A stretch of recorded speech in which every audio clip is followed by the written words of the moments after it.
Diana O'Meara, and I have been a member of Grace for almost a year. When I think about my life, I'm still transforming, and I probably always will. Going to church was always a struggle. Like a lot of people that I ran around with as kids, we all kind of drifted away. When I was about 12, I had this dream, and this was one of the first of many of the, I call them Jesus dreams.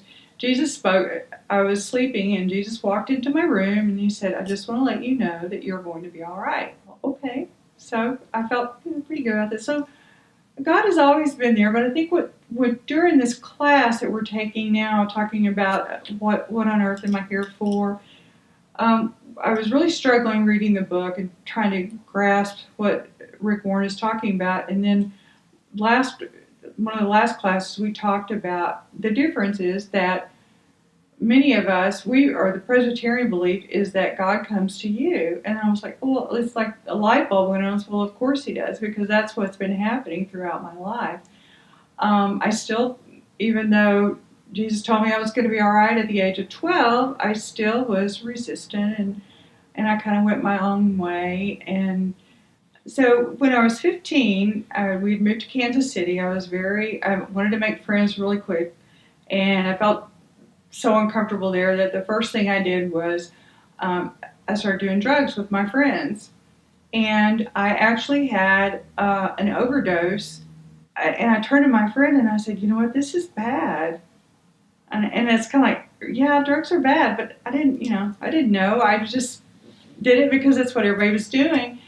And I wanted to fit in with that group. Well, from that point, that weekend on, I had kind of like a mini breakdown. And then I felt like God was with me again. He was always been there. He told me he was going to take care of me. Somehow that pulled me through.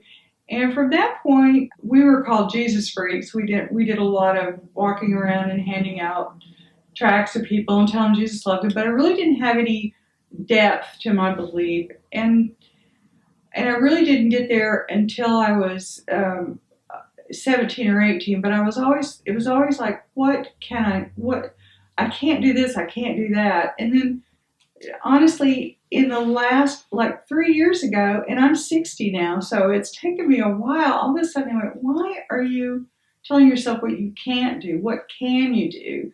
And of course, that's when I really felt like my transformation was taking place, because once I realized it was time to start looking at what I can do and not what I shouldn't do, things changed for me. And I found a church home in Santa Fe, worked with homeless people, had a wonderful time.